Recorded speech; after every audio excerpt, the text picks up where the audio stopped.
everybody. Welcome back. We're talking with John Michitson, longtime city councilor previously, also a mayoral candidate in the previous election.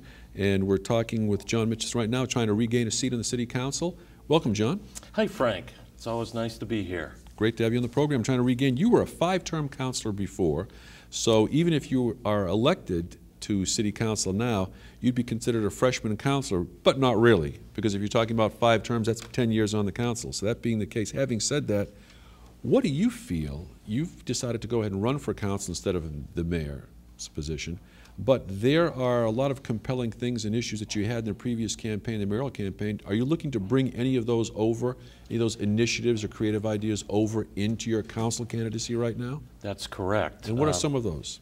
Well, let's start with the debt that we have in the city. Okay. The average person believes that the Hale debt that we had to pay in the budget for this year was about $8 million.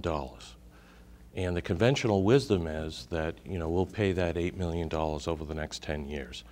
And then hopefully life will get better. But it's not quite that simple.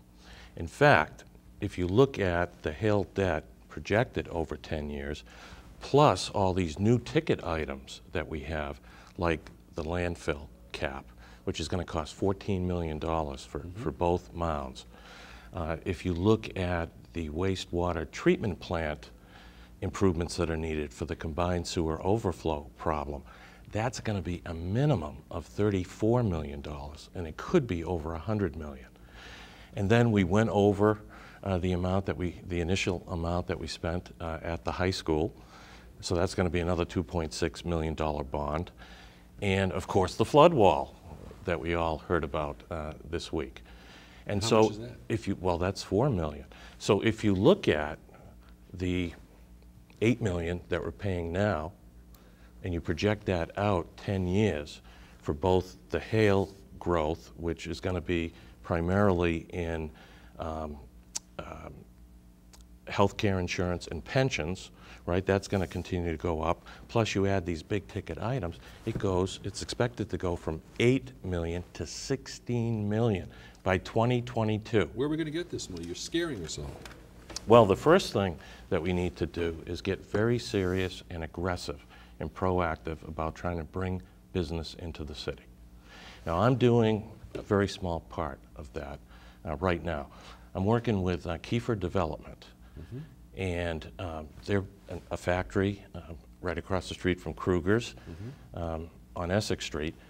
And Lisa they're in buildings right now. Originally, they're viewed upon the Hamel buildings. The Hamel buildings, which were described as being the largest shoe manufacturing structure in the world at one time. That's correct. Right.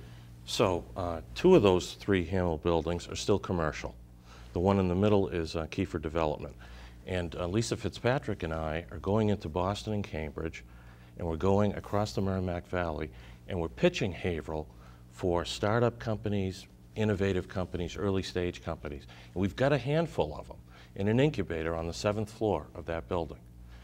And what we showed was that with some know-how and some willpower and very little money, you can market the city of Haverhill.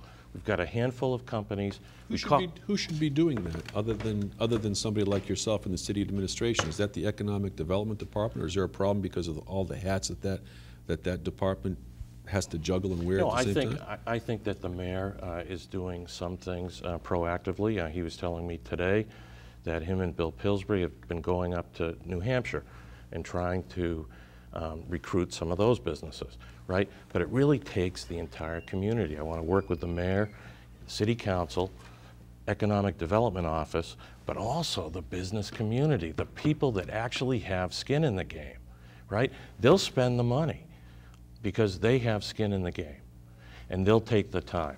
So I think it really needs to be an effort that the whole community, the whole business community and the city really get behind. So I think that's one area that we really need to become more aggressive and proactive.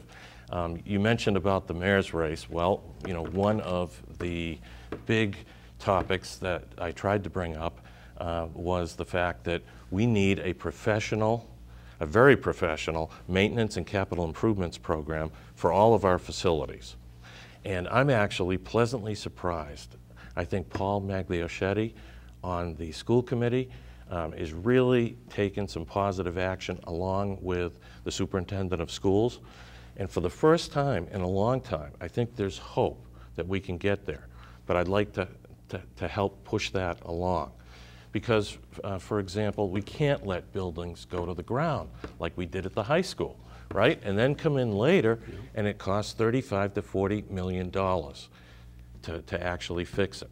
This interesting dynamic you happen to bring up, and by the way, I know that I've seen you out there campaigning as you've been going, door to door and such, and it was on a hot summer day, I think in July, I saw you walking down the street, so I saw you coming down the street, and I had ready for you a nice cold bottle of spring water, and you walked right by our office, and I don't know, why is he afraid to come in here? Jeez, I don't know, John. I Yes, wasn't you did. afraid. That's I wasn't okay. afraid at all. But here's the question I've got for you relative to the school system. Yes. You happen to be also is it the chairman or the president of, is it the Hillview or the Hillside? Hillview Montessori. Which is a charter school. That's correct. It's a Montessori charter school. In years past, this is dating back to when the superintendent at the time was Arthur Tate. Yes. Arthur Tate was a superintendent that was not very much in favor of large charter schools because of the amount of money that was in fact taking out of his school budget. Yes. That being the case, if you're the president of the Hillview Montessori school, how many students does that school have right now? Over 300. I'm no longer the chairman, but I am still on the board. I understand, but if you're talking 300 students with a minimum of $6,000 to $8,000 that are contributed under the charter system to that school, that's $1.8 million at least that goes from the city of Haverhill to the charter school. Right. That takes it out of the school budget, perhaps to do things that you're talking about that need to be done, such as school maintenance. So how do you reconcile that dynamic? That's easy. First of all, the kids go with the money. Mm-hmm. So you get the amount of money that's associated with the number of kids. Mm-hmm. It's that simple. It's that simple.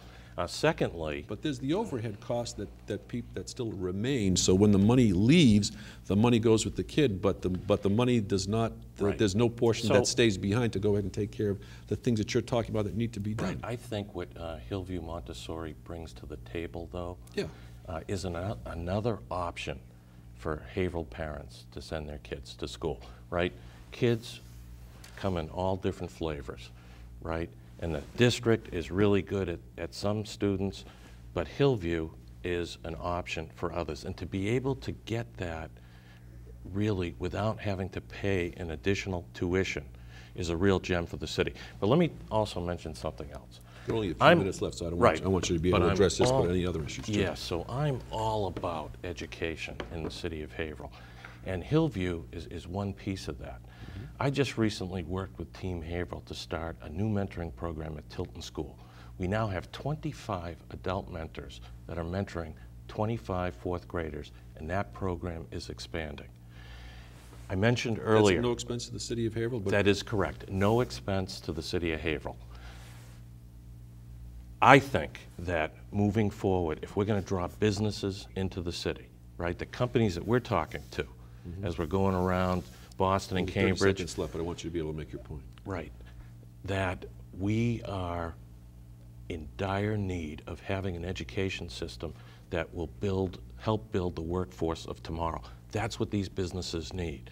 So education in the city of Haverhill is absolutely crucial to drawing in businesses, new jobs for the future, but more importantly, helping us reduce that debt by offsetting it by expanding the commercial tax base. That's part of your long-term plan. They all work together, and I'm doing it. I'm doing it. And that'll have to be your last word. Thank you very much, John Michitson. We wish you the best of luck in the upcoming elections. Frank, I really enjoyed it, as I always do. That's great. Thank you very much.